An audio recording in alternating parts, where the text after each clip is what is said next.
The greenhouse door swung open, and the entire room stopped breathing. The gatekeeper had already lowered his eyes out in the yard. The old dog by the fireplace went silent mid-breath. Gloria Pruitt wiped two perfectly dry hands against her gray skirt, a habit belonging to a woman who had lived 22 years in this house, and learned that when Theodore Vance came home early, it was best not to let your hands sit still. June Halloran didn't turn around fast enough. She was kneeling on one knee beside the wheelchair, her hands cracked from bleach, steadying Rosalind's trembling wrist. The pen had made it halfway through the first letter. Winter light poured through the glass roof and fell across those two hands in a white that was cold as the snow outside. Then that voice cut the room in half. Were you taking care of my mother or waiting for the day she signed something over to that baby? June rose to her feet. The papers slid off the glass table and drifted to the floor like falling leaves. One hand went to her stomach, 7 months, round and full beneath the oversized apron she had worn for 12 weeks so that no one would have to look. Theodore Vance stepped inside, snow still resting on the shoulders of his black coat, 34 years old, owner of 17 docks along Chicago's South Shore.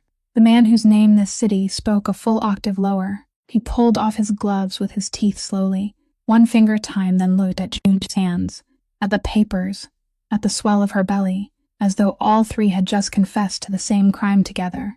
In the wheelchair, Rosalind Vance tapped her index finger against the glass. Twice, no one heard. She tapped again, harder. Twice, yes, I asked her to. I begged her to. Ever since the stroke took her voice, that was all she had left. 1 tap for no, 2 taps for yes. And here, in this room full of light, the truth was pounding against the glass without stopping, while her son, the most powerful man on the lakefront, would not bend down to listen even once. He thought he had caught a gold digger. He did not know the woman standing before him was the widow of a man who had died in a shipping container on his own dime, died alone, over the course of 2 hours, after someone signed a single line cutting the overnight shift to save $40,000 a month. He did not yet know whose signature was on that line, and he had no idea that the paper his mother was struggling to sign, the paper he had just stepped on with his Italian leather shoes, was not a will. It was a formal complaint, and the name on the first line, the name of the accused, was not June Halloran. If this story reached you, leave a like, share it with the person you thought of while listening, and subscribe to our channel because there are still stories waiting to be told. Gloria Pruitt took 3 steps forward, exactly 3, no more. She had measured that distance long ago, close enough for her voice to reach Theodore's ears, far enough that she would never stand within his grasp. "Mr. Vance," she said, her voice as sweet as he warmed over a stove, "I meant to call you at noon, but I was afraid. I'd misunderstood what I saw." "You didn't misunderstand." Theodore never took his eyes off June. "Tell me." Gloria drew in a long breath, and the entire greenhouse seemed to wait upon it. "You had just driven out through the gate at 2 o'clock. I remember clearly because I was peeling an orange for your mother in the kitchen. Less than 10 minutes later, I was passing through the hallway when I saw the greenhouse door standing partly closed. It's never been closed before, sir." "Never." June opened her mouth. No sound came out. "Then what?" Theodore asked. Then I saw her take out a pen. Gloria turned her head and looked at June the way someone might look at a stain on a white tablecloth, from her apron pocket. "She had brought a pen with her, sir." "What reason would a housemaid have to carry a pen?" "That isn't what happened," June said. Her voice was small, and she hated that it was small. "The pen belonged to your mother. It was in the drawer beneath the glass table. I took it out because she tapped on the drawer. She tapped on the drawer." Theodore repeated the words slowly, as though tasting them to discover what flavor they held. "And you understood what that meant?" "Yes." "How long have you worked here?" 4 months, sir." 4 months, he nodded. "I've been her son for 34 years, and I still haven't learned which drawer means what." The phone in his coat pocket began to vibrate. He answered without looking away from June, his thumb touching the screen once. "Speak." Everyone in the room could hear the rustle at the other end of the line, but none of them could make out a single word. Theodore listened to all of it, 6 seconds. Then he spoke in an ordinary voice, no louder than when he called the dog's name. "Cut him off from the docks. His wife, too." Today, he slipped the phone back into his pocket. Gloria wiped her hands against her dress once more. June felt something icy travel down her spine, and it had nothing to do with the snow outside. Somewhere in the city, Two people had just lost their jobs, their home, everything they had, and they didn't even know it yet. They would find out by dinner. The whole of it had been contained in 9 words and 6 seconds, and the man who had spoken them was turning back to look at her as though he had never been interrupted. "I'm asking again," Theodore said. "My mother told you to put the pen in her hand. She told me to steady her hand. What's the difference?" "There's a great deal of difference, sir," June swallowed. Her hand was trembling. She couldn't hold it. She tried 3 times. The 3rd time, the pen fell to the floor and rolled to my feet. She looked at it. Then she looked at me, and you picked it up. "No." June shook her head. "I left it where it was. I told her I wasn't allowed to touch the family's papers." "Those were my exact words, sir. I told her I was only here to clean." Gloria cleared her throat softly. "Mr. Vance, she has quite a gift for telling stories. Let her speak." Theodore didn't look at Gloria. June looked down at her hands. The skin across her knuckles had begun cracking during her 2nd month, and now the fissures ran through it in thin lines like rivers on a map. She tapped it twice. "I still didn't pick it up." I stepped back. I told her a 2nd time, "Mom, I shouldn't. Please wait for your lawyer." "You refused twice," Theodore said. "Yes." "Then why was the pen in her hand when I walked in?" June raised her eyes. They were red but dry. "Because of the 3rd time, sir." No one asked what had happened the 3rd time. Theodore had already turned away. He bent down and picked up a sheet of paper lying near his feet, a document with bold print across the top, and he glanced over it so quickly that all he could have seen was an official seal, a case number, and a blank space for a signature. It was enough for a man who had already decided what he believed to see exactly what he wanted to see. He crushed the paper in his fist. In the wheelchair, Rosalind Vance sat motionless, the left side of her mouth sagging, while inside her mind she screamed a sentence that no part of her body was still capable of releasing. "Ask what happened the 3rd time. Ask her. Ask me." Gloria stepped behind her and rested a hand on her shoulder, gentle as a nurse in an insurance commercial. "She's tired," Gloria said. She shouldn't have to listen to any of this. Then she turned the wheelchair 30 degrees away, just enough that Rosalind could no longer see her son's face, and just little enough that no one could call it an act at all. The wheelchair came to rest in that slight tilt, and Theodore still didn't look at his mother. He stared at the crumpled document in his hand, then dropped it onto the glass table, as though he were discarding a dead insect. 4 months, he said. "You've been in this house for 4 months. Do you know how long it takes me to figure out what someone wants?" June didn't answer. 30 seconds, he said. "I sit with someone for 30 seconds, and I know. That's why I'm still alive and my father isn't." He took off his coat and draped it over the back of a chair. The snow on his shoulders already melted into darkened streaks. Then he reached into the inner pocket and pulled out a thick stack of money wrapped in a bank band, the money he had intended to give a contractor at 4 o'clock that afternoon, and he held it level with June's face as though he were holding up a question. "This is $22,000, he said. "You know something? I don't even need to count it. Money in this house is like tap water. You turn the handle, and it comes out." He tilted his hand. The stack fell onto the glass floor with a dry, hard slap. The paper band split open, and the bills slid across the polished surface, spreading into a fan around her shoes. Leather shoes faded with wear. One toe split by a long crack that had appeared during her 2nd month, the soles worn so thin that she could feel the cold of the glass seeping through them. "Is that enough?" he asked. "Or do you want to count it?" June didn't look down. Tears fell from her eyes, and she didn't wipe them away, because wiping them would mean admitting that something was happening on her face, and she wouldn't give him even that. She stood straight, one hand supporting the underside of her belly, because 7 months meant her spine felt as though it might break into without that support, while the other remained buried in her apron pocket, where there was something hard and metallic, about the length of 2 finger joints, its edges worn smooth from being held too many times. She squeezed it. She squeezed until the metal pressed a deep mark into her palm, and the pain kept her standing still. "I'm not picking it up," she said. "Of course not." Theodore laughed, but there was nothing said the sound. "Not while I'm watching. You'll come back tonight. You'll pick it up when no one is looking. I've seen this too many times. You've never seen me. I've seen enough." "No, sir," June said, and her voice broke in the middle of the sentence, but she carried it all the way to the end. "You see a woman in an apron. You can't tell me apart from the woman who came before me, or the one before her." Do you know the name of the woman who cleans the second-floor bathroom? She's worked here for 7 years. Theodore didn't answer. Gloria Pruitt lowered her eyes to the toes of her shoes. Her name is Perla, June said. She has 3 grandchildren. She keeps their photographs in the broom closet. He stepped forward once, and that single step sent 3 bills sliding closer to her feet. What do you think you're doing? Do you think saying things like that will make me believe you're a decent person? I don't think anything, June said. I'm only answering your question. You asked what I wanted. I want you to know people's names before you throw money at their feet. From her angled position, Rosalind Vance heard everything. She heard the stack of money strike the glass. She heard her son laugh.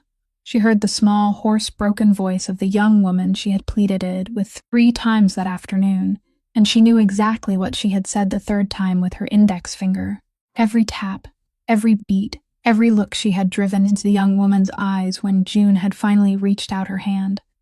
Through all those quiet months, Rosalind had learned how to live without speech. She had learned how to wait. She had learned how to tap and tap and tap until someone finally turned their head. But now, sitting in the corner of the room with her back partly turned to them, she understood something worth losing her voice. She understood that in this house, her voice had never been what mattered. It wasn't that her son couldn't hear her. He didn't want to hear her. He had never wanted to hear her, not even in the years in which she still did speak in full, clear sentences. Not even on the night she had tried to stop him from signing his first contract with Kavanaugh's men. Rosalind stopped trying. Her right hand, the only hand that still obeyed her, slipped down against the arm of the chair and rested there, limp and open like an empty shell. Then she closed her eyes, and in that greenhouse flooded with light, no one noticed that the only person who knew the whole truth had just given up. Gloria Pruitt cleared her throat, and within that small sound June immediately recognized something like the click of a door being locked from the other side. "Mr. Vance," she said, "I don't want to do this. Please believe me. But I've lived in this house for 22 years, and I can't simply stand by and watch." She drew her phone from the pocket of her dress. It was already open. She didn't unlock the screen, didn't search through the photo library, didn't scroll. It was already open to that exact clip, her thumb needing only to touch the screen once. And June understood that Gloria had stood there through the entire conversation with the recording waiting in the palm of her hand, waiting for this precise moment, waiting the way someone waits for water to boil. "I recorded it," Gloria said. "I was afraid no one would believe me." Theodore took the phone. The footage trembled, filmed from the far end of the hallway through a greenhouse door, left open no more than the width of a hand. It began in the middle. It showed June standing beside the wheelchair, bending down. It showed her hand resting over the old woman's hand. It showed the pen. It showed the stack of papers spread across the glass table, and the light reflecting off the surface bleached the writing white, making every line impossible to read. It showed June leaning closer to the old woman's ear. It showed her lips moving. There was no sound. It didn't show the 30 seconds before that. It didn't show the old woman's index finger tapping twice against the drawer. It didn't show the pen falling to the floor 3 times. It didn't show June stepping back and saying that she was only there to clean. It didn't show the second refusal. It didn't show the old woman's eyes when she pleaded for the 3rd time, the look June would carry with her for the rest of her life. It showed nothing except one hand resting over another. Inside those missing 30 seconds lay the whole truth, neatly removed, cut away as cleanly as fat trimmed from a piece of meat before it was placed on a plate. Theodore watched the entire recording, 19 seconds. Then he rewound it and watched again. His expression didn't change. June watched him watching, and she saw the exact moment something inside him closed, some door within the man's chest swinging shut and sliding its bolt into place, and she knew she had already lost before she could open her mouth. "That's enough," he said. "No, sir." June heard her own voice echo through the glass room and was surprised by how steady it sounded. "It's only enough for what you had already decided to believe." Theodore lifted his head. "Say that again. You believed I was guilty from the moment you pushed open that door," she said. "Before you saw that recording, before Mrs. Pruitt told her story, that recording didn't tell you anything new. It only gave you somewhere to set down the thing you had already brought into this room, so it could look like evidence." She pointed toward the phone. Ask her when she started recording. Ask her why she happened to be walking down that hallway at exactly that moment with her phone already in her hand. For one very brief moment, Theodore Vance turned his head toward Gloria. Very brief, but it happened. Gloria Pruitt smiled a sorrowful smile, measured perfectly, a smile she had spent 22 years learning to perform.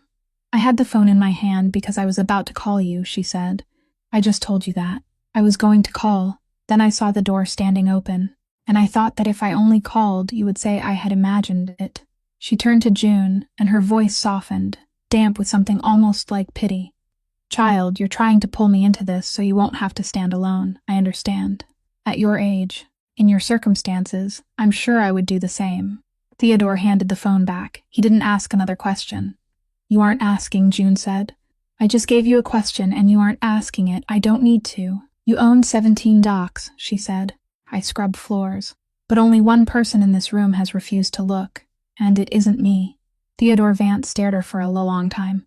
Then he walked to the greenhouse door and pulled it open, and the freezing winter air rushed inside like water breaking through a levee, lifting 3 bills from the floor before letting them fall again.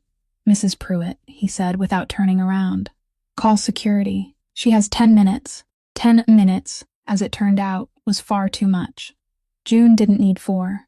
She went up to the 3rd floor, where the servants' room sat beneath the roof, the ceiling sloping so low that she had to bow her head whenever she stood beside the bed, and she shoved everything she owned into a cloth bag.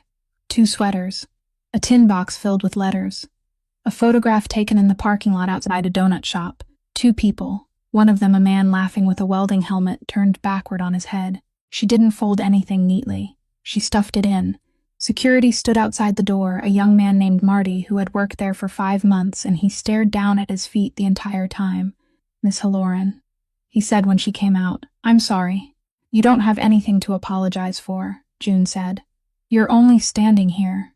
They went down by the back staircase, the narrow wooden stairs without carpeting, the stairs she had climbed up and down 14 times every day for 4 months, and now she was making the trip for the last time.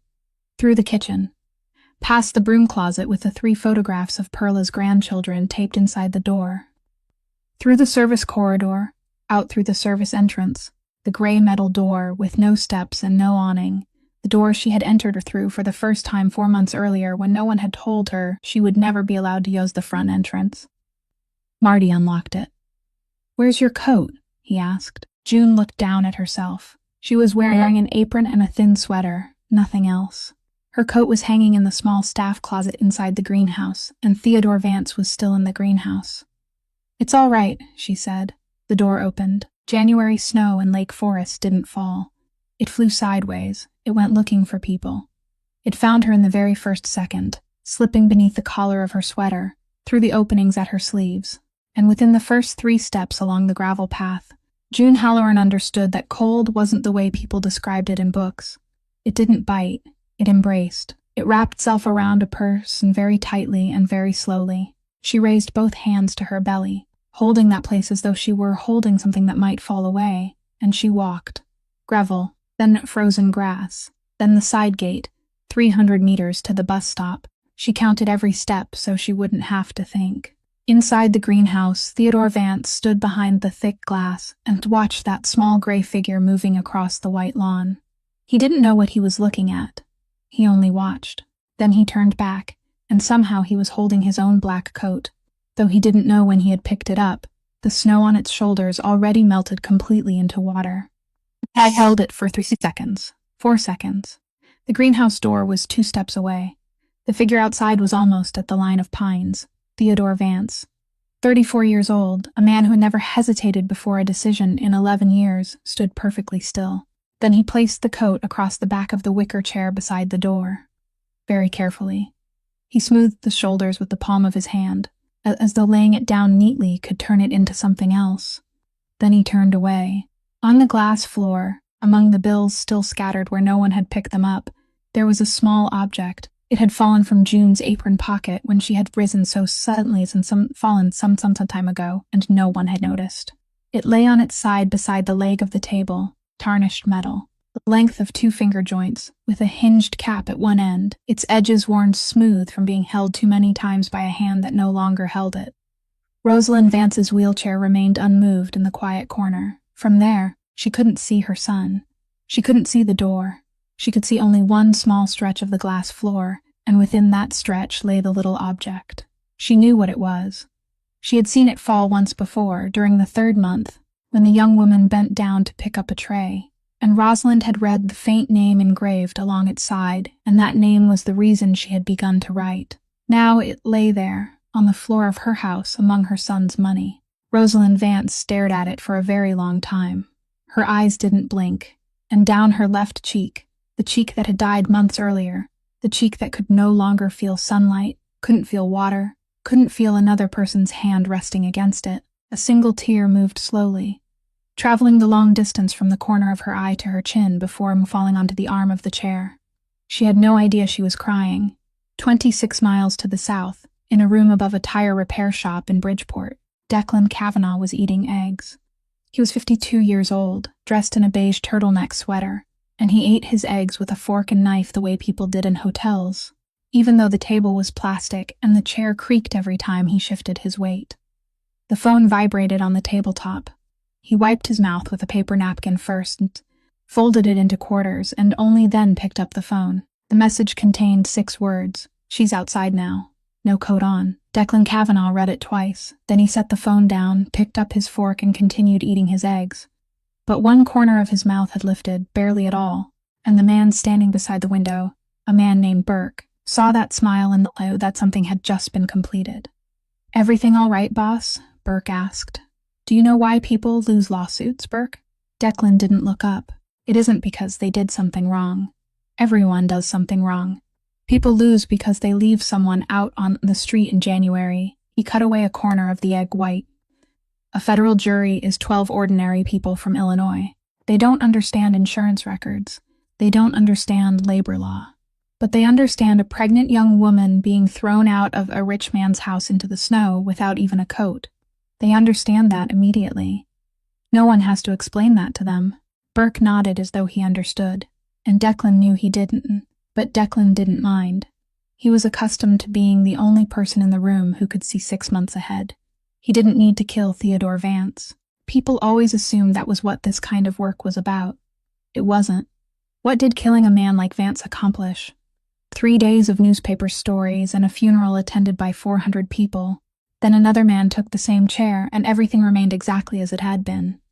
What Declan needed was a courtroom. What he needed was for those 17 docs to be frozen by a judge's order, not by fire. And to get that, he needed something money couldn't buy and guns couldn't take. He needed a witness no one would dare challenge. He needed a woman to stand before a court and say in a trembling voice, "My husband died at his dock number 9. And he answered me by throwing money at my feet and sending me out into the snow when I was 7 months pregnant." No lawyer could untangle a sentence like that. No amount of money could wash it clean. Declan Cavanaugh set his knife and fork down across the plate, crossed neatly. "Burke," he said, "that staffing agency in Evanston. The one registered in my cousin's name. What was it called again? Silver Birch. Boss. Silver Birch Household Staffing. That's right. What did I tell you 4 months ago?" Burke hesitated. "You told me to look to the shipping container case, find out whether the dead man had anyone still living at home, and what did you find?" "A wife. Halloran. Evicted from her apartment in Cicero. Applying for work everywhere. Then what did I tell you?" Burke was silent for a moment, and within that silence he could clearly hear the air compressor running downstairs in the tire shop. "You told me to have Silver Birch call her. Offer wages above the market rate. Room and board included. No background questions. And where do we send her?" "The Vance house." Declan Cavanaugh nodded. He took the paper napkin he had folded into quarters, opened it, then folded it again into eighths. 4 months, he said. For 4 months she lived under that man's roof. Ate in his kitchen, scrubbed his floors. She didn't know. He didn't know either. I didn't have to do anything, Burke. I only had to put 2 people in the same place and wait. Because I knew something about Theodore Vance that he doesn't know about himself. He looked up for the first time. He always reacts. Give him anything that looks like betrayal, and he'll burn down his own house to drive out the mouse. He doesn't ask questions. He has never asked questions.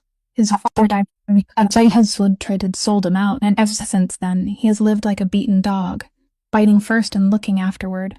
Understanding came slowly across Burke's face. So the papers in the greenhouse. I don't know anything about any papers, Declan said. I didn't arrange that. I didn't need to. I only put her in the house and let life take care of the rest. Life always does, provided you choose the right place to put someone. He stood and smoothed his sweater flat. Tell Wade Pruitt his debt is gone. $400,000, erased.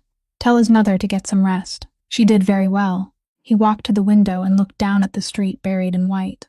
As for Miss Halloran, let her walk for now. Don't touch her. Don't give her money. Don't send anyone to help. Why, sir?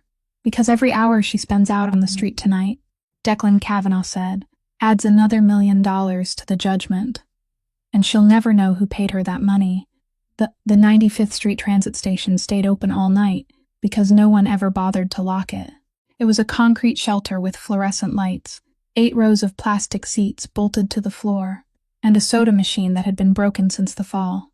June sat in the 3rd row with her cloth bag resting on her lap and both arms folded across her belly. She had taken 4 buses to get there, not because it was her destination, because it was the last place where no one asked where she intended to go.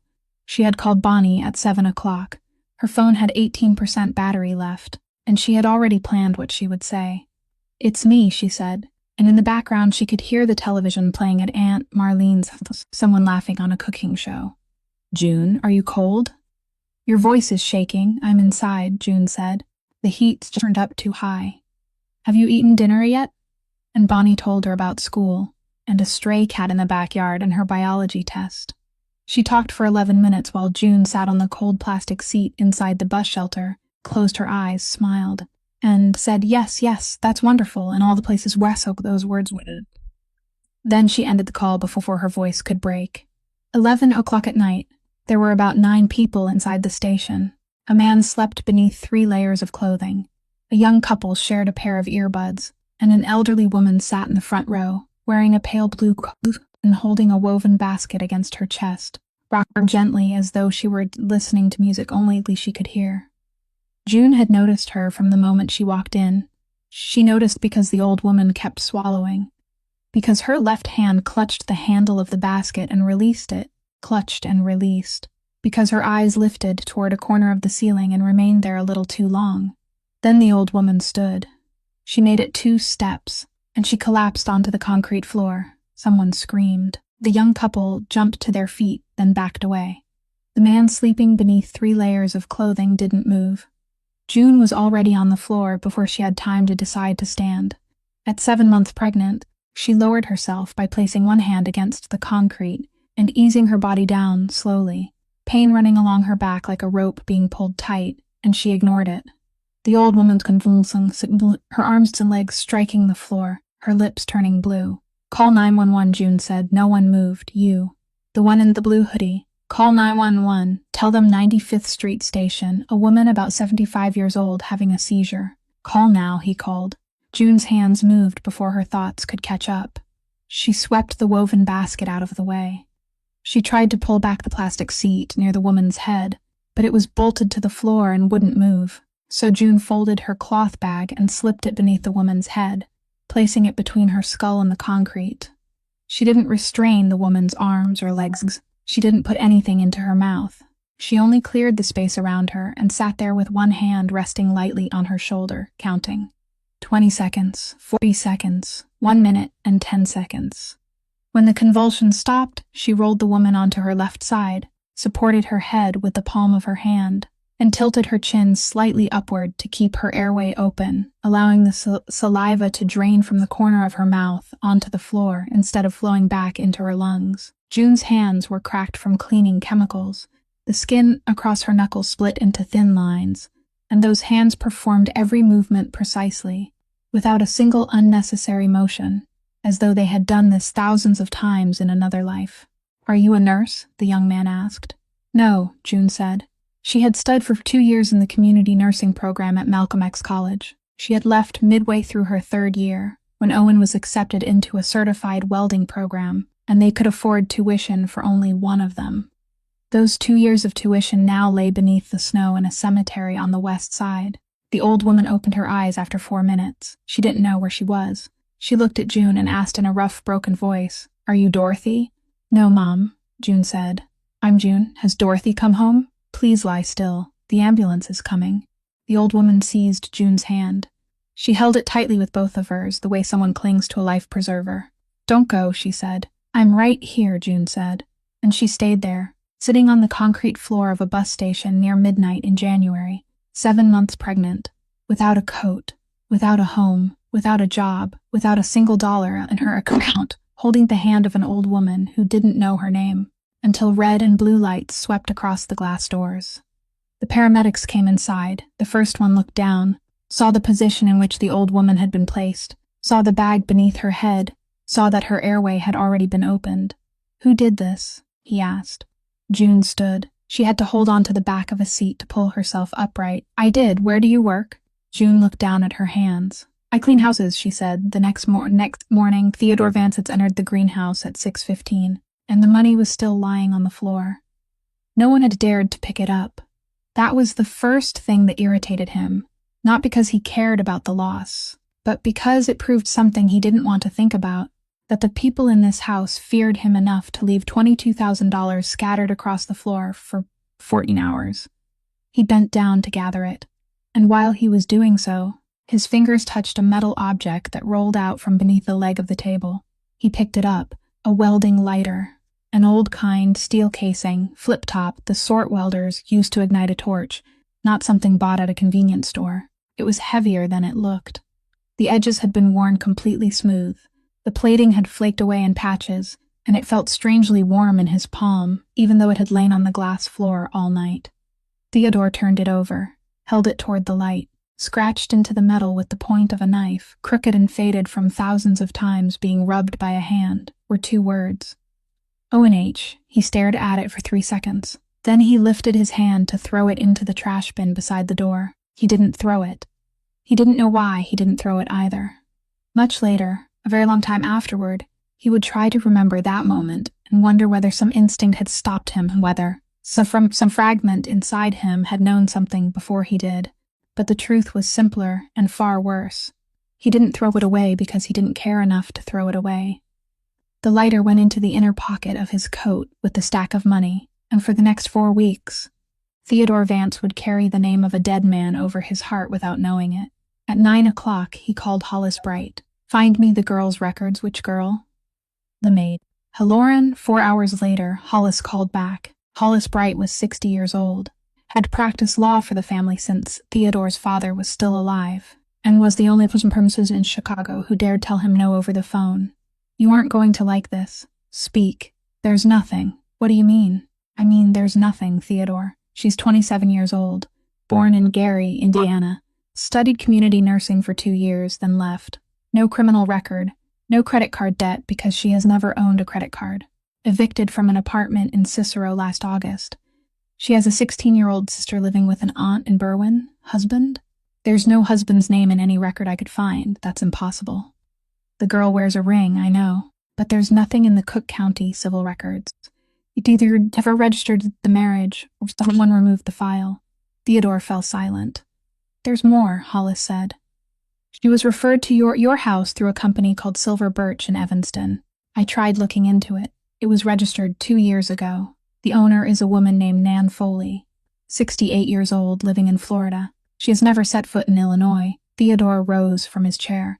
He walked 3 steps to the window, then turned back. Mrs. Pruitt hired her, yes. But Mrs. Pruitt didn't choose that company. Do you know who sent the Silver Birch business card to your house? No one.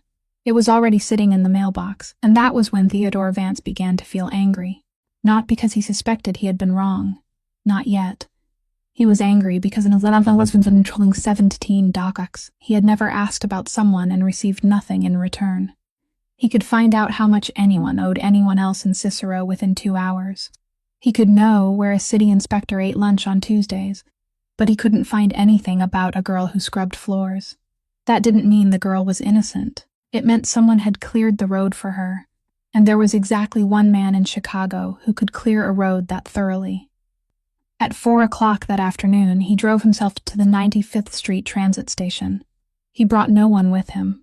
The shelter smelled of burned coffee and damp concrete. He looked around and saw only one thing, A puddle of melted water near the front row, trampled into gray streaks by passing shoes. He stood staring at that puddle for a long time without understanding why he was staring. "You looking for someone?" asked a man sitting in the last row, dressed in 3 layers of clothing. A woman, pregnant, dull blonde hair. "She was sitting here last night." The man nodded. "Miss June." Theodore turned sharply. "You know her?" "No. I heard her tell the old woman her name." What old woman?" And the man told him. He told it slowly, badly, jumping ahead, getting the order wrong, then going back to correct himself.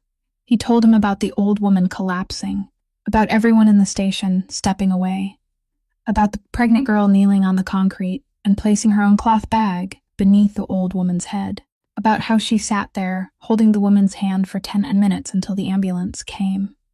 Theodore Vance stood there with his hands inside the pockets of his coat, his fingers unconsciously rubbing against a small metal object, and he listened to all of it. There was no recording, no proof, nothing he could rewind and watch a second time. For the first time in his life, this man had to hear a story and decide for himself whether he believed it. He didn't believe it, but he hated the feeling of having to decide. On the first day, no one noticed. Gloria Pruitt brought the tray upstairs at 7 o'clock, pureed oatmeal and half a canned peach cut into small pieces, and carried it back down at 8 o'clock untouched. She told the cook that the lady of the house was tired. That happened sometimes. On the second day, the day nurse, a woman named Denise, wrote a brief line in the monitoring log. Patient refused breakfast and lunch, drank water when offered through a straw. Denise reported it to Gloria. Gloria said she would take care of it. On the third day, Denise didn't report it to Gloria again. She knocked on the door of Theodore's study at 11 o'clock at night, and she was trembling so badly that she had to knock twice before the sound was loud enough. "Mr. Vance, I need you to come upstairs and see your mother," he went. Rosalind's room was at the end of the second-floor hallway, its windows overlooking the lake, and during the past 7 months, Theodore had entered that room exactly 9 times. He remembered the number. He remembered every number. She lay on her side with the blanket drawn up to her chest, her silver hair brushed back. She wasn't asleep. Her eyes were open, fixed on the window, on the darkness beyond it where Lake Michigan rested beneath a sheet of ice. "Mother," he said. "Nothing." Denise stood in the doorway. "She hasn't eaten since Monday morning. Today is Thursday. It's been 3 days. She's still drinking water, but less than she did yesterday." "What did Dr. Ferrante say?" "He said that if this continues into the 4th day, we'll have to insert a feeding tube. He said that at her age, 3 days is the threshold." Theodore walked closer. He pulled out the upholstered chair beside the bed and sat down, then thought better of it, stood again, and pushed the chair away.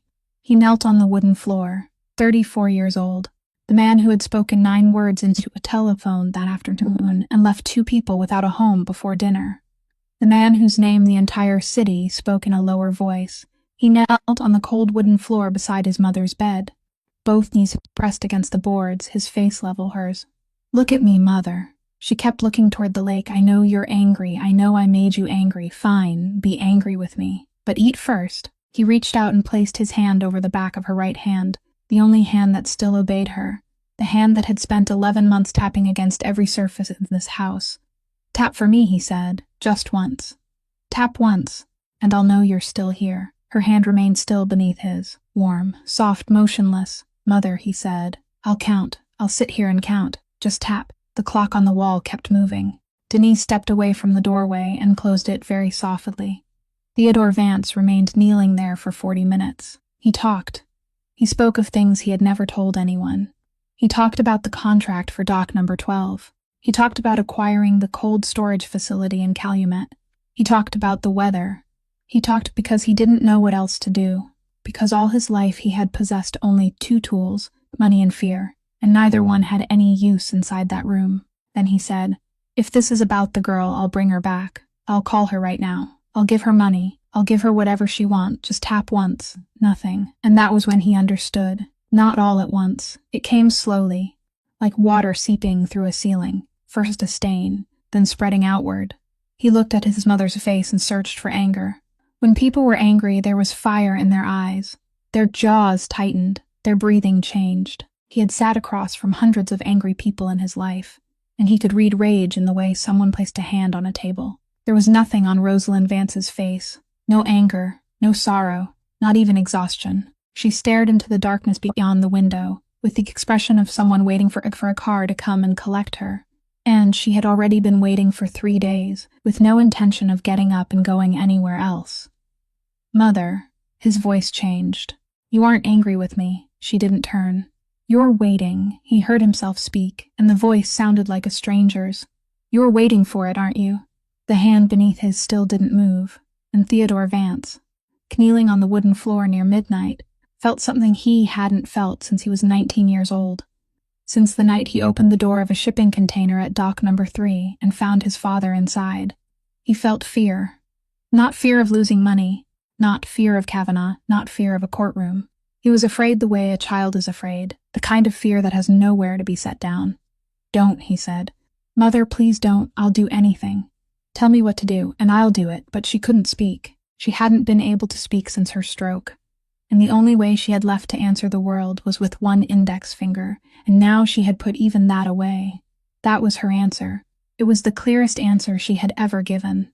Rosalind Vance wasn't refusing food, because her son had thrown a young woman out into the snow.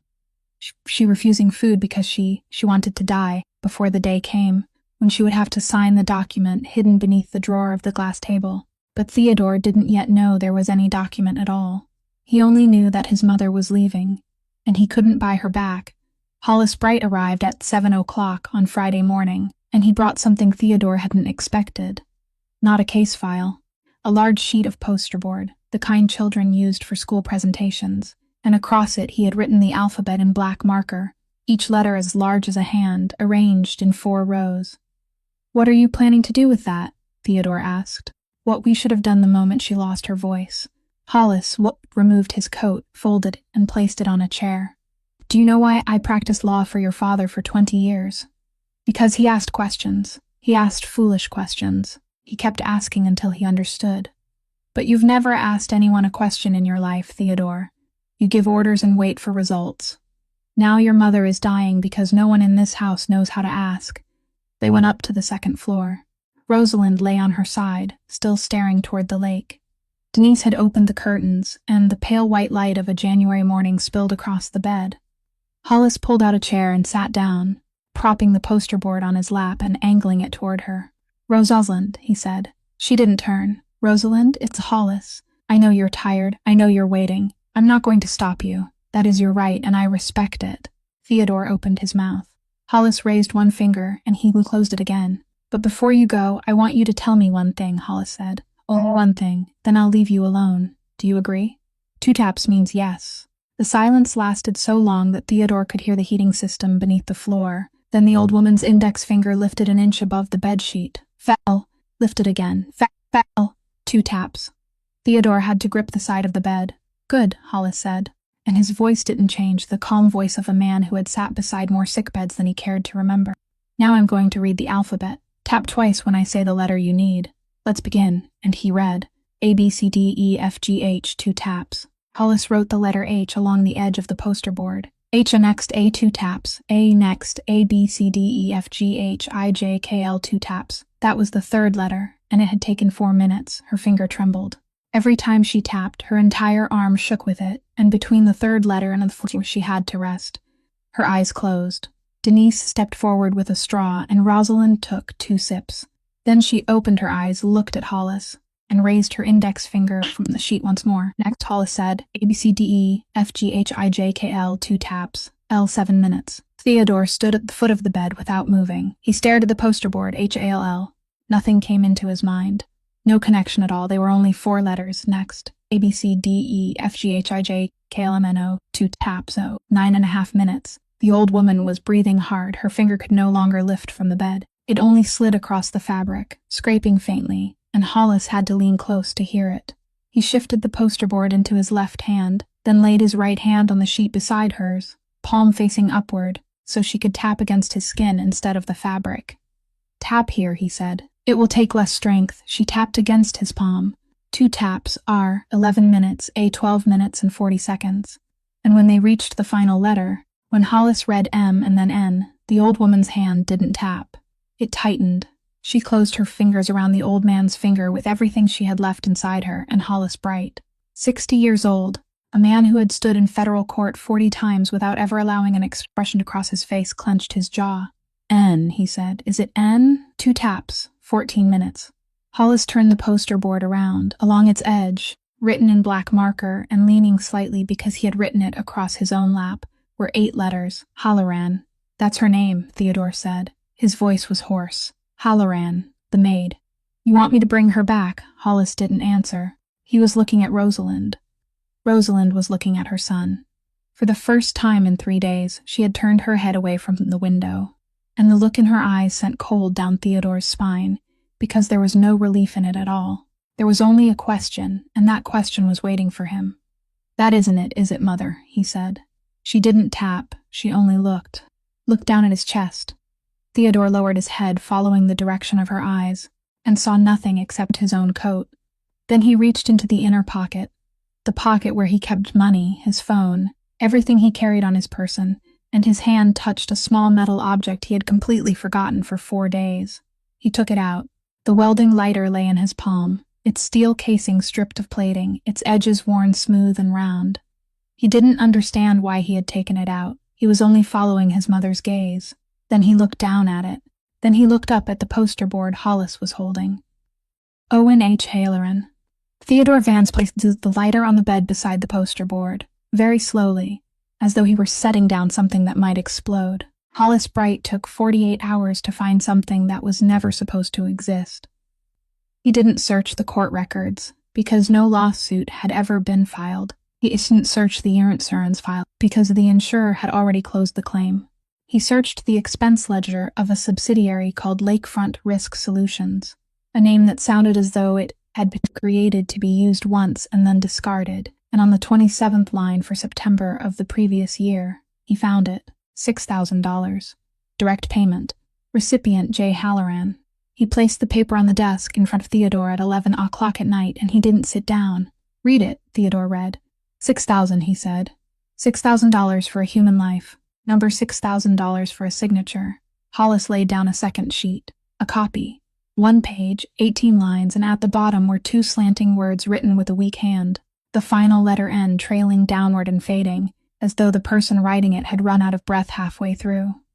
3 weeks after the funeral, Hollis said, someone rang the bell at her apartment in Cicero. Not a lawyer, not anyone from the insurance company. A man in an ordinary coat, carrying an envelope and a sheet of paper. He told her it was assistance for the funeral. He said, sign here, and I'll give you the money. He didn't tell her what the paper was. Theodore read the 18 lines. Contract language. The recipient permanently relinquished every right to file a complaint, bring a lawsuit, seek compensation, now or in the future, in connection with the fatal accident at the docks, against every related legal entity and individual. Did she read it? He asked. I don't know. But I know she buried her husband 3 weeks earlier. I know her electricity was shut off on August 29th. I know she was evicted from her apartment shortly after. Hollis tapped the paper with 1 finger. And this was signed just days before she was evicted. Do you think she read 18 lines of legal language? Or do you think she looked at the envelope? Theodore didn't answer. $6,000, Hollis said. Do you know why it was 6? Because that was enough money to keep a starving person from asking more questions, and little enough that no one inside the company had to approve it. Anything over 10,000 had to cross your desk. They knew you wouldn't sign. So they chose 6. Theo raised his eyes. Who authorized it? The approval signature belongs to Wade Pruitt. The name fell onto the desk and remained there. Mrs. Pruitt's son, Theodore said. The dock accountant. Yes, Theodore stood. He walked to the window, though, then turned back, then stopped in the middle of the room. Then that's the end of it, he said. She signed. Once there's a signature, it's over. She can't sue anymore, correct? Then what was my mother planning to do? What petition was she trying to file? It means nothing. It dies at the courthouse door. Correct, Hollis said. If she were the only one involved. Theodore turned his head. Hollis Bright pulled out the chair and sat down for the first time that evening, and he lowered himself very slowly, like a man preparing to say something he still hadn't fully absorbed himself.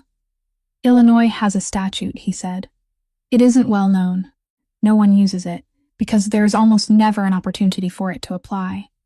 It says this. A mother has no authority to waive the rights of an unborn child in any settlement agreement unless, at the time the agreement is signed, an independent attorney is present to represent the interests of that child. Silence. Did you hear me clearly? Hollis said.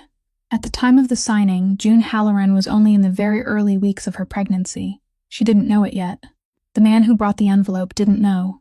Wade Pruitt didn't know. No one in the world knew. But the law doesn't care who knew and who didn't. The law cares only about biological fact. He pushed the document toward Theodore. This signature binds June Halloran. It doesn't bind the baby. It never bound the baby.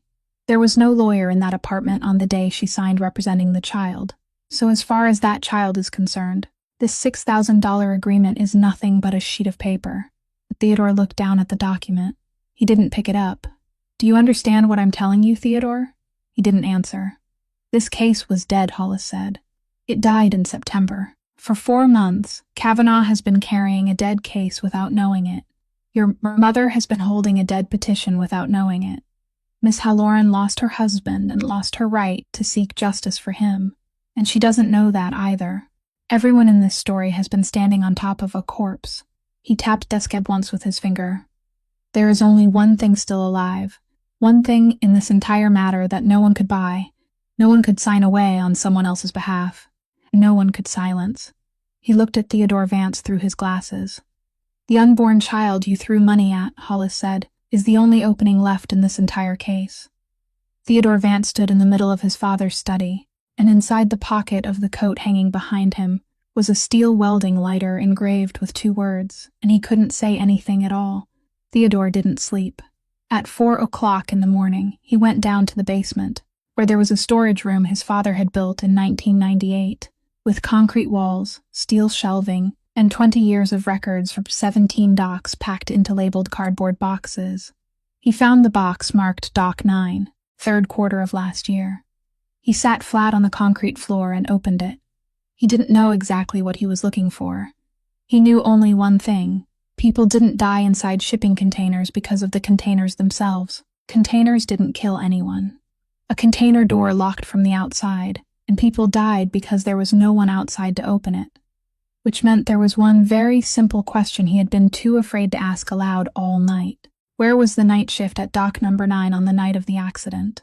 He turned through the papers. June staffing schedule. Fully staffed. Night shift, 2 people, from 10 o'clock at night until 6 o'clock in the morning. July staffing schedule. Fully staffed. August staffing schedule.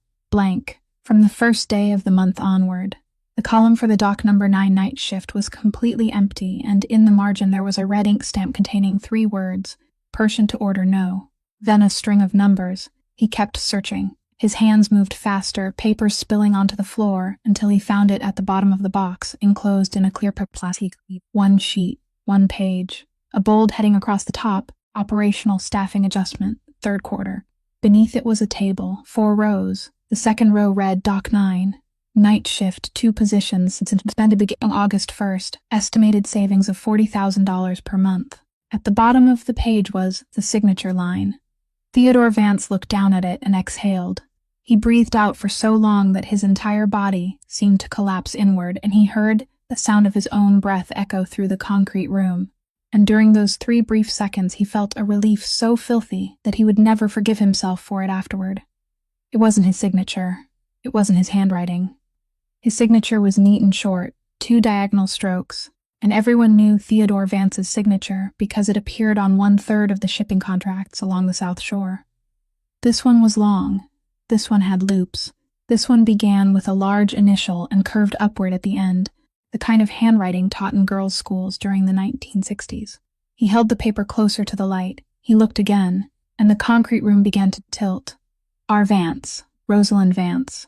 He sat there for a very long time. He couldn't think at all. His mind circled a single fact again and again like an animal pacing inside a cage. In July of the previous year, he had gone to Miami for 18 days. He remembered because that was the trip during which he secured the Calumet cold storage facility. He remembered calling home exactly twice. He remembered his mother telling him that she would keep an eye on everything, and that he should focus on his work. She had kept an eye on everything.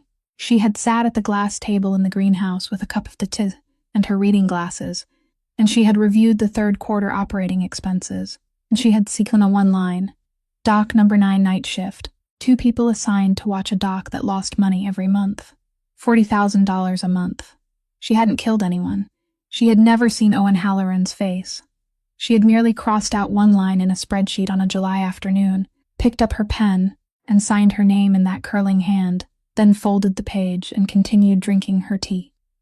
3 weeks later, a 29-year-old welder entered container number 9 to cut through an interior panel. The door closed behind him, and there was no one outside. Not because anyone was cruel, because no one was there, because those positions had been removed from the schedule on a July afternoon. He remained inside for 2 hours. Theodore Vance sat on the concrete floor at 4:20 in the morning and understood that his father had died because he was betrayed, while a welder named Owen Halloran had died because of one line in a spreadsheet. And of those 2 deaths, the second was the one no one could ever repay, because there was no enemy for Theodore to hunt down. Then he remembered the date. He searched on his phone. A local news report dated from the previous summer. Workplace accident at Southside Port leaves 1 worker dead. 3 lines, no photograph, no name, only that the victim was a 29-year-old man. It was the exact day his mother had suffered her stroke, in the afternoon, in the greenhouse, in the very chair beside the glass table, with the newspaper open across her lap, and Gloria Pruitt had been the one who found her. Theodore stood. He had to brush one hand against the steel shelving. She had read those 3 lines. She had read the words Dock number 9.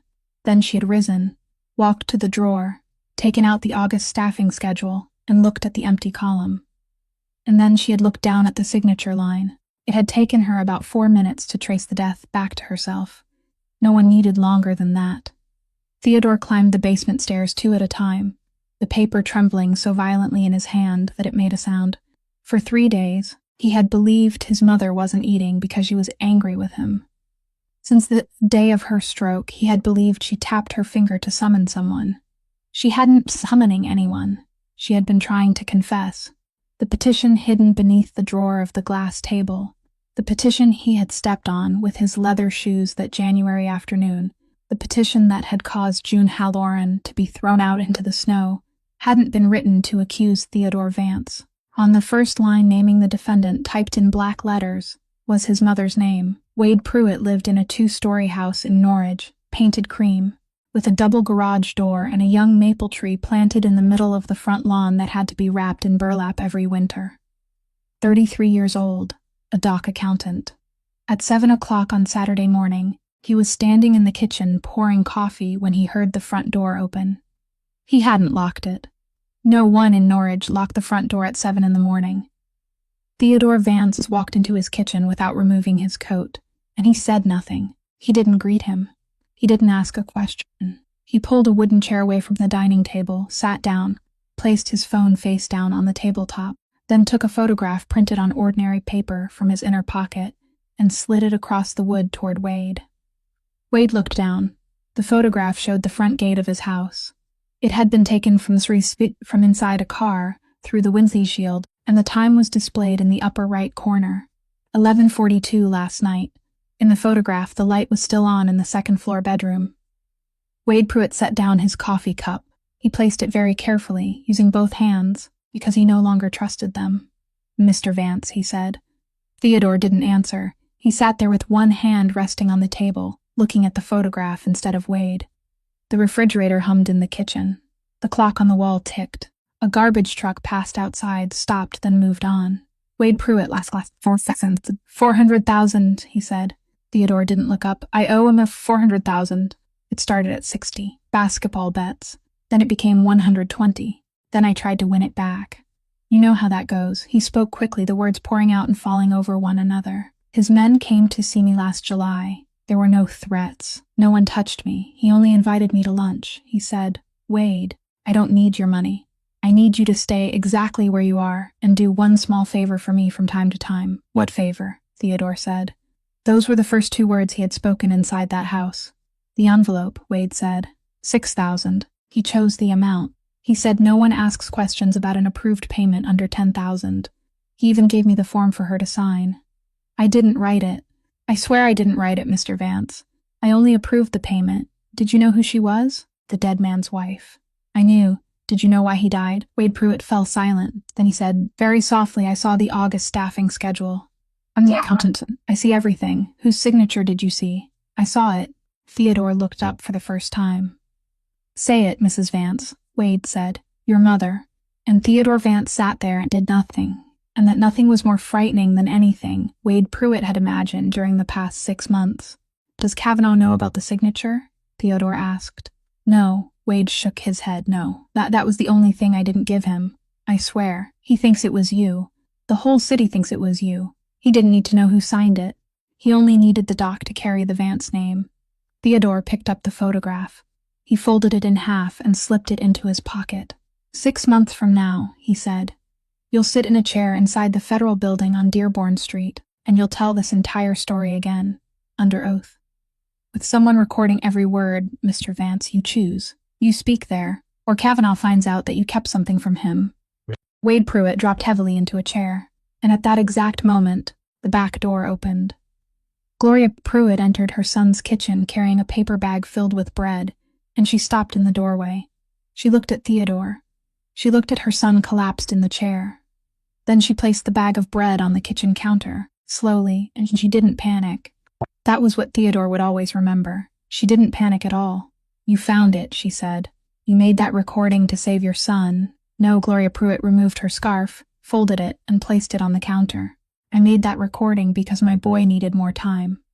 But you're asking the wrong question, Mr. Vance. She turned and looked at him. You should be asking why it was her. Then why was it her? Do you know why I chose her? Gloria said. Because she was the only person in that house no one would ask about when she disappeared. Theodore didn't move. I've worked in your house for 22 years, she continued, and her voice was so calm now that it sounded as though she were reading the newspaper. I've watched 9 maids come and go. How many of them do you remember? Do you know the name of the young woman who worked there before Miss Halloran? She stayed for 3 years. You walked past her every morning. She shook her head.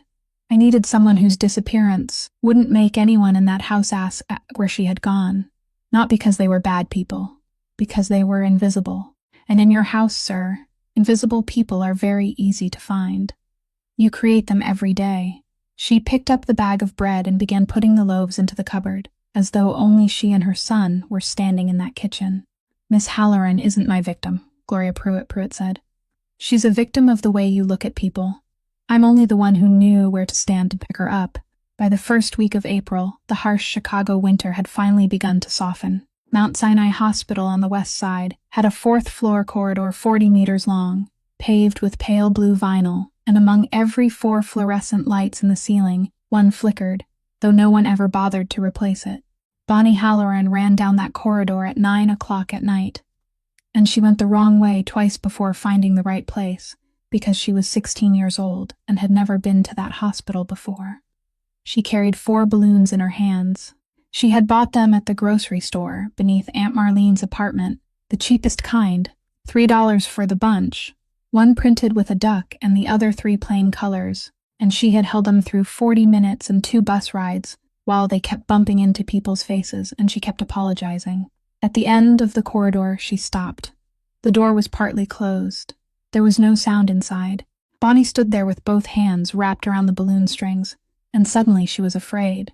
The fear coming quickly to someone who had been running as hard as she could and now had no idea what she was about to see.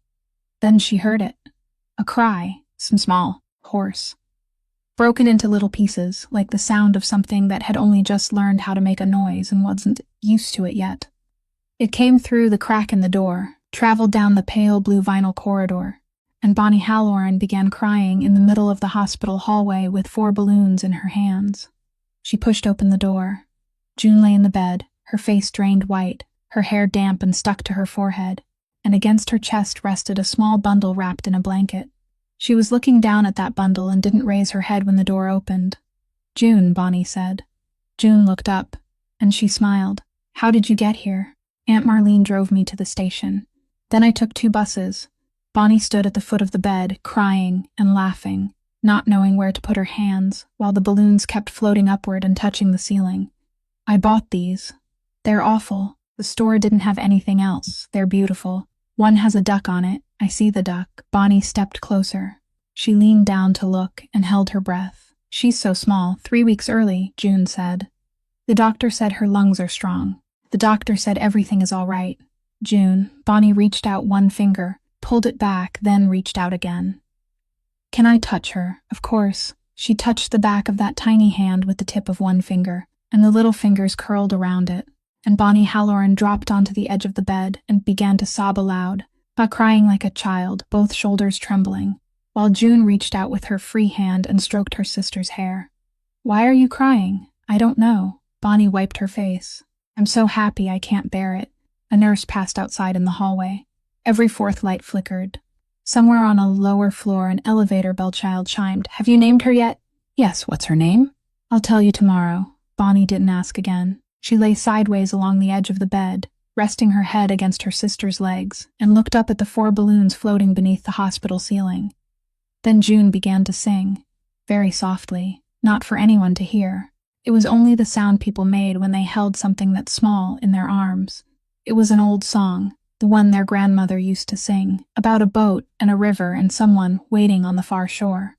June sang the words correctly. She sang an entire verse, her voice low and hoarse, and Bonnie closed her eyes and listened. Then June stopped. She stopped in the middle of the second verse. Bonnie opened her eyes, and June began again.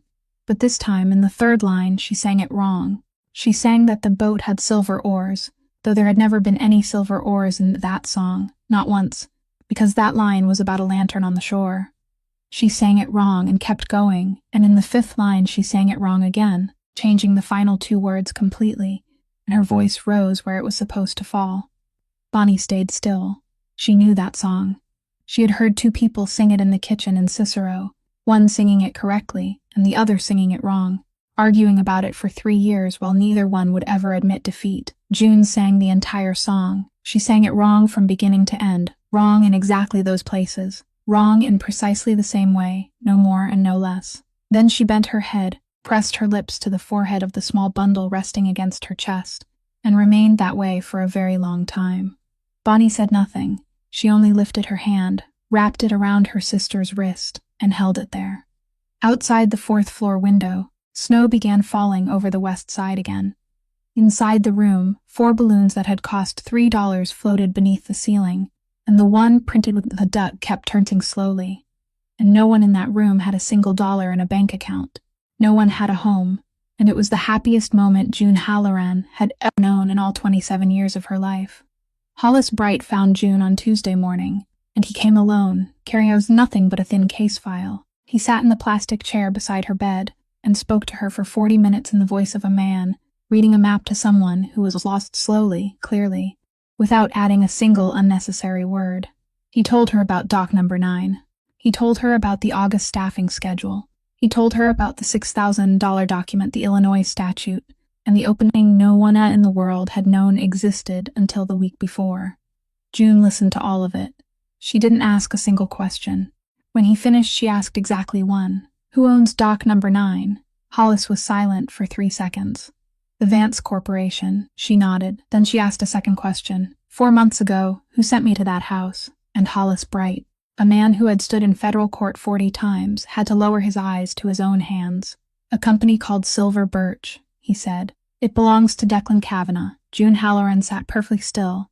Then she said, Would you please step outside for me? He stepped outside. The restroom at the end of the 4th floor hallway had 2 sinks, one leaking faucet, and a mirror clouded with moisture along the lower corner.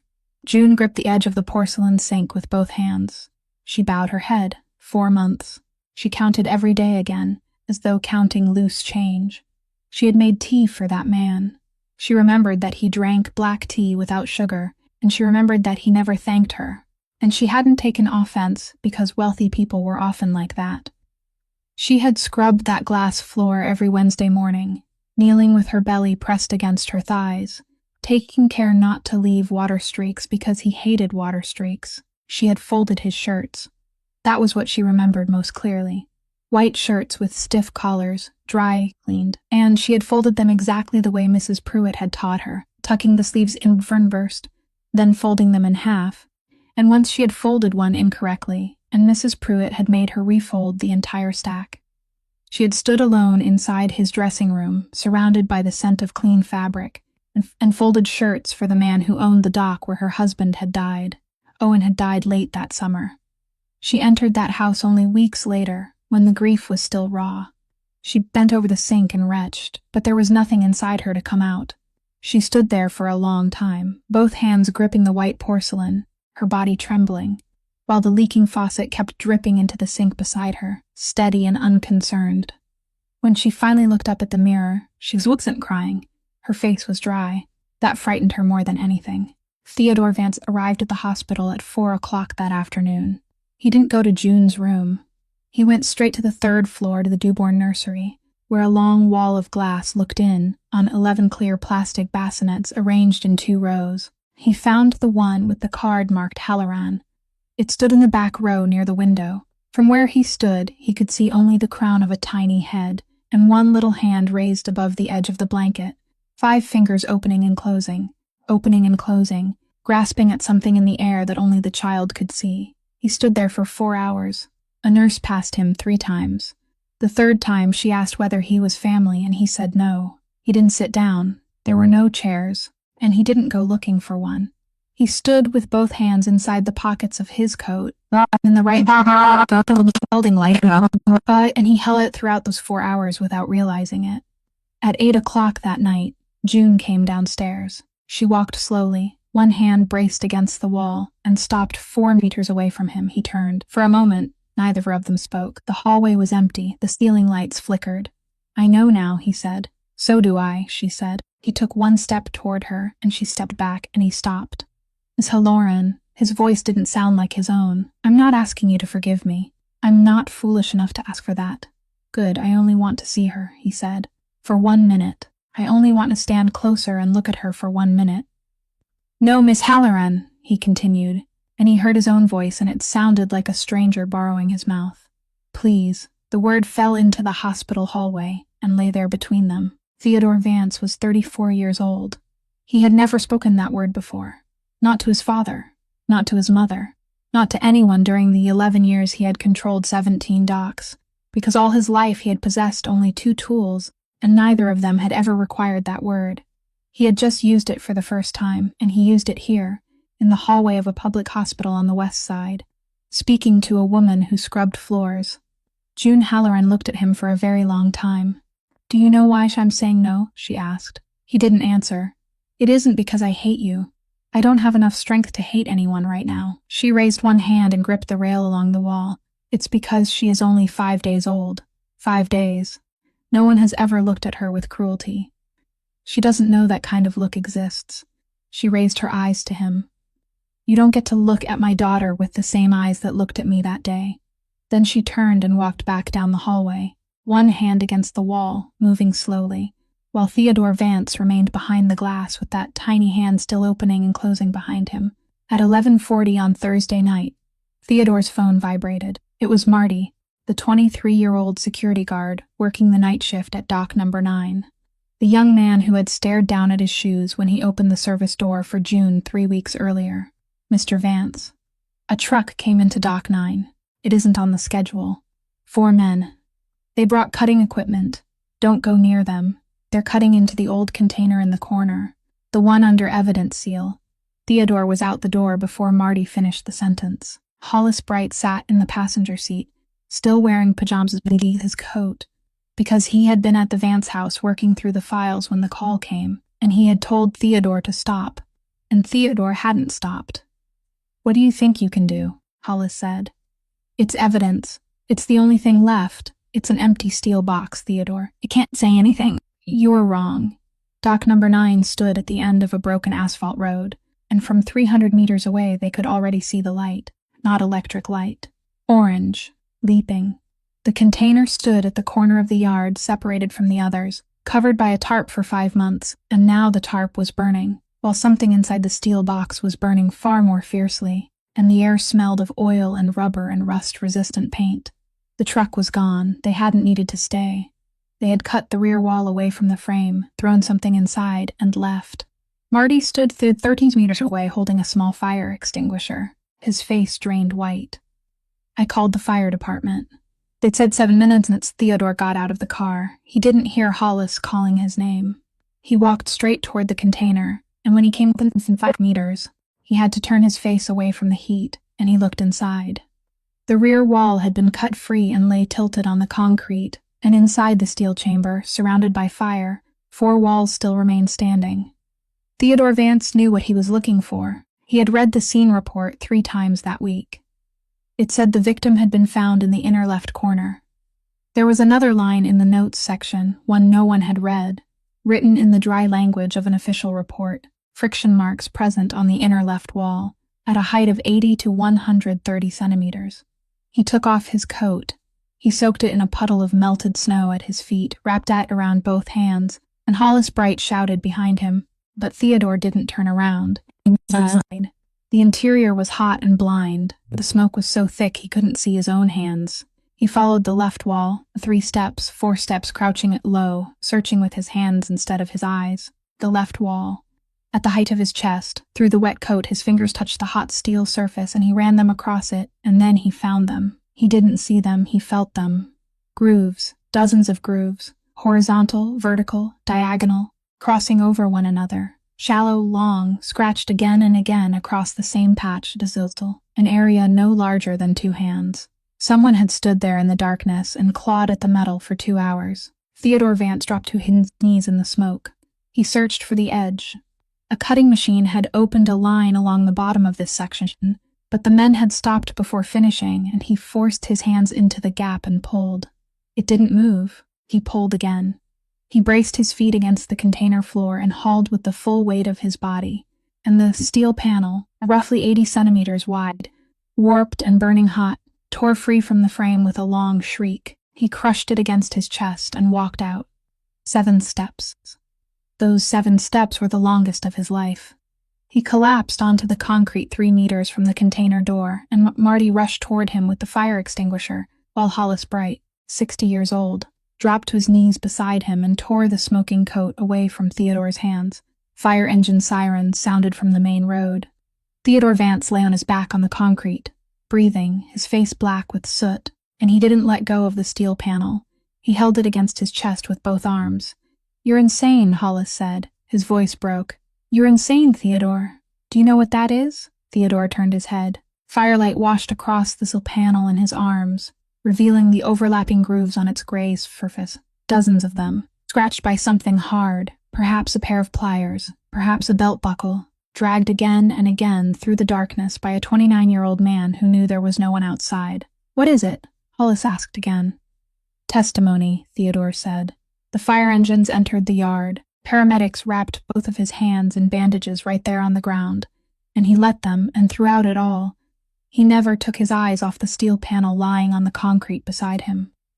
Hollis Bright sat flat on the ground, ashes clinging to his pajamas, and he looked at this man and said very softly, "You just risked your life to recover something that will put your mother on trial." Theodore Vance looked up at the January sky, both bandaged hands resting across his chest. "I know," he said. Hearing room 421 in the federal building on Dearborn Street had no windows. It held 14 rows of wooden benches, a long table for the panel, and a map of the Chicago harbor hanging crooked on the wall from a year no one could remember. On the morning of the hearing, the room was full. Rosalind Vance sat in the front row, in her wheelchair beside the aisle. Denise stood behind her. Rosalind wore a gray sweater, her hair brushed back, and she had begun eating again 3 weeks earlier. Ever since the morning Theodore placed the welding lighter beside the poster board and said one thing to her, "I know now, Mother, eat, and then we'll file it together." June Halloran sat in the 9th row near the back, holding her baby. She came because Hollis Bright had called and told her she wasn't required to attend, and it was precisely because he had said that she came. Theodore Vance took the witness chair at 9:20. Both his hands were still bandaged, though the wrappings were thinner now, and he didn't hide them beneath the table. A representative from the Illinois Department of Labor asked him about the August staffing schedule from the previous year, asked about the 3rd quarter staffing adjustment order, asked about the 2 night shift positions at Dock Number 9. "Were you aware of this decision, Mr. Vance?" "Yes, who issued it?" And Theodore Vance, under oath, in a room where every word was being recorded, said, "I did." Hollis Bright closed his eyes. In the front row, Rosalind Vance lifted her index finger from the free arm of her wheelchair. Tap. Tap. 2 taps. No one turned around. You signed the order that summer? Yes. Tap, tap, tap. 3 taps. Denise bent down. Mrs. Vance, do you need something? Would you like some water? The old woman didn't look at her. She looked at her son. Were you informed that this decision left dock number 9 without overnight supervision? And Rosalind Vance's hand began tapping without stopping. Tap, tap, tap, tap, tap, tap, tap. 7 taps, then 7 more. And the sound carried through the windowless wooden room, small and dry, like someone drummed a lichen fingernail against a table in impatience. The presiding officer glanced over. Denise caught Rosalind's hand. Mrs. Vance, please calm down. The court reporter stopped typing. 2 people in the 3rd row turned to look and then turned away. Everyone in the room heard it. No one understood it. Day after day, that woman had lived in a house with 9 members of staff, a private doctor, 2 nurses, a lawyer, and a son who owned 17 docks, and not one of them had spent 14 minutes learning 2 rules. 1 tap meant no, 2 taps meant yes. 7 taps didn't mean anything at all. 7 taps were only a woman striking her finger against the arm of a chair because it was the only thing she could still do. And in the 9th row, June Halloran stood. She rose with the baby in her arms, and the entire room turned toward her. She's saying no. The presiding officer struck the gavel.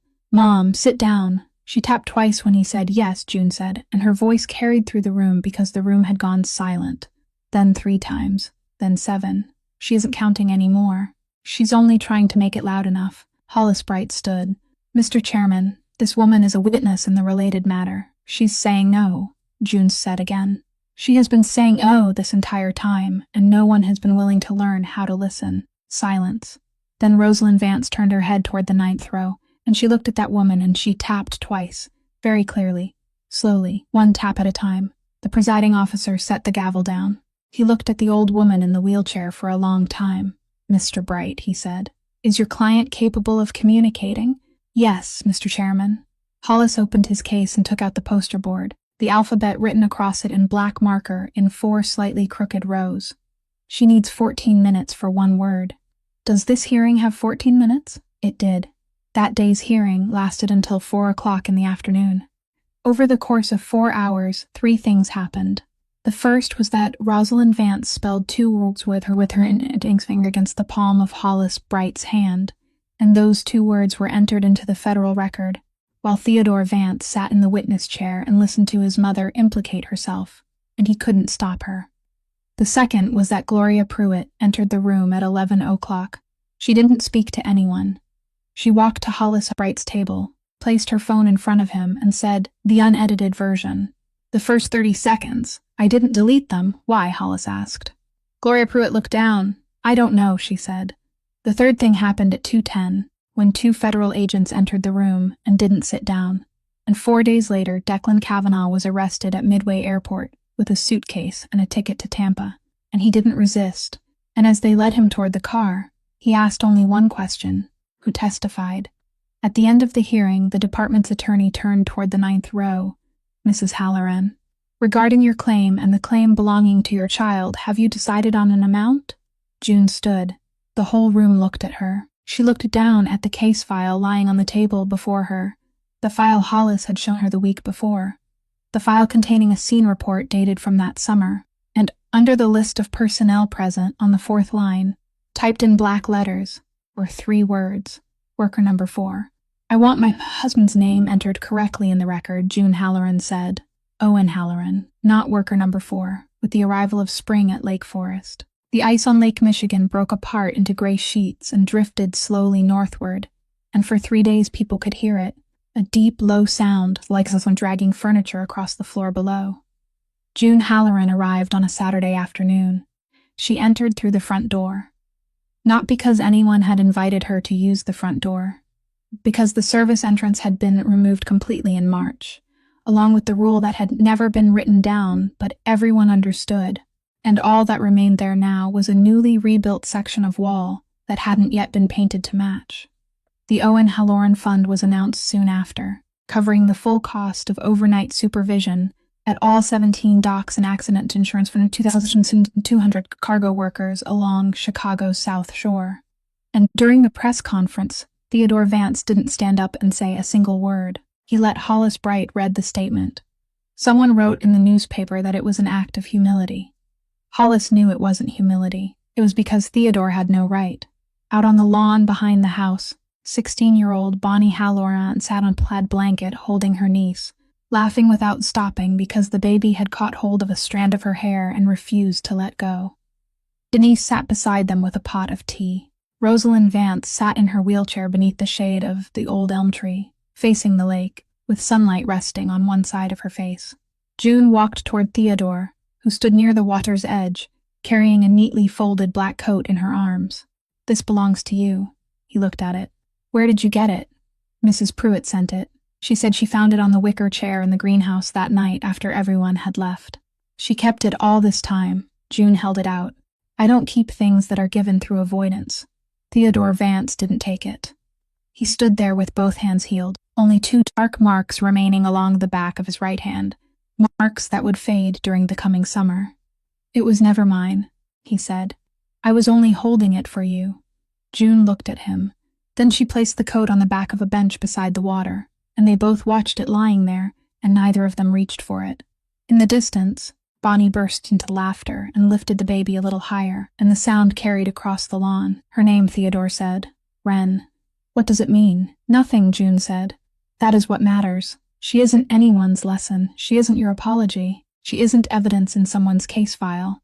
She isn't a name meant to remind you of something every morning." She turned and looked at him for the first time that afternoon. "She is only a little bird, that is all." Her father liked birds. Theodore didn't answer. "There is one more thing," June said. "I don't forgive you. I want you to understand that clearly. Maybe someday. Maybe never. I don't know. But if you are changing because you are waiting for me to say those words, then you are doing it for the wrong reason. You change because what happened was wrong, even if I never come back here again." "I understand," he said. "And don't let people praise you too much for mending something you tore apart yourself." Theodore Vance nodded slowly. "That is fair." "No," June said. "It isn't fair. It is only the truth." She walked toward the plaid blanket, and Bonnie handed the baby back to her, and the 3 women sat together beneath the April sunlight. Theodore went to his mother beneath the elm tree, sat down on the grass beside the wheel of her chair, and said nothing for a long time. Then he asked, "Am I better now, Mother?" Rosalind Vance's index finger lifted from him the arm of the chair. Tap, tap, 2 taps. Then she stopped. Then she tapped once more. 1 tap. Better. Not finished. Theodore Vance looked out across the lake as the ice continued breaking apart, and he allowed that answer to remain where it was, and he didn't argue. This story leaves behind something very simple. The greatest evil in ordinary life doesn't always come from a violent hand. It can come from a line someone signs on a quiet afternoon, from a glance that passes over a servant without truly seeing them, from the habit of believing whatever we already want to believe and calling it caution. A person doesn't need to be wealthy to possess dignity, and no one is so poor that they deserve to be treated as though they are invisible. Before condemning another human being, take 14 minutes to learn how to listen, because sometimes the truth doesn't shout. Sometimes the truth only taps softly against the arm of a chair and waits to see whether anyone is willing to turn around. If June and Owen's story touched your heart today, please subscribe to our channel, leave a like, and share this video so we can continue listening together to compelling stories every day. How did this story make you feel? And which moment stayed lodged in your throat the longest? Please leave a comment below. We truly want to hear the deepest thoughts in your heart. May you and your family always be blessed with abundant health, a joyful life, and peace in every day. Goodbye for now, and we'll see you again in the next video.